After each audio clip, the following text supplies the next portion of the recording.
National education policy 2020 अंमलात आणण्याचा निर्णय केंद्र सरकारने घेतलेला आहे।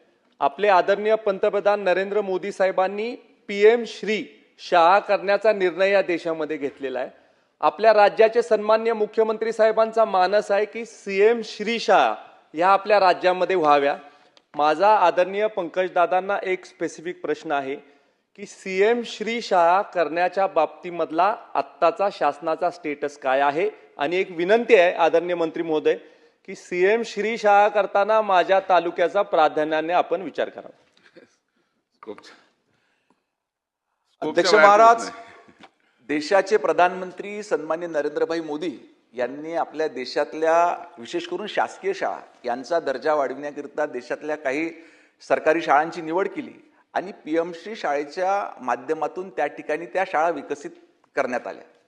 नंतर राज्यामध्ये देखील राज्याचे मुख्यमंत्री सन्माननीय देवेंद्र फडणवीस साहेबांनी पुढाकार घेतला आणि राज्यातल्या सरकारी शासकीय शाळांचा देखील दर्जा त्या ठिकाणी वाढला पाहिजे याच्याकरता PM श्री योजनेच्या धर्तीवरच CM श्री शाळा योजना ही राज्यामध्ये त्या ठिकाणी सुरू करण्यात आली।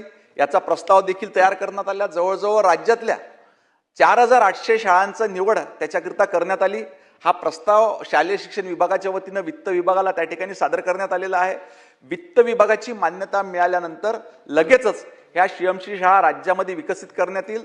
दुसरा, आमचे मित्र सन्माननीय अतुलदादा भोसले यांनी जी मागणी केली की ह्या CM श्री शाळेमध्ये कराड तालुक्यातील त्यांच्या मतदारसंघातील शाळेचा समावेश करण्यात यावा, निश्चितपणे कराड तालुक्यासोबतच या ठिकाणी साताऱ्याचे आदरणीय शिवेंद्रराजे महाराज देखील बसले, सातारा जिल्ह्यातल्या एकंदरीत शाळांचा देखील समावेश त्याच्यामध्ये करण्यात येईल। लक्षवेधी क्रमांक 8 श्री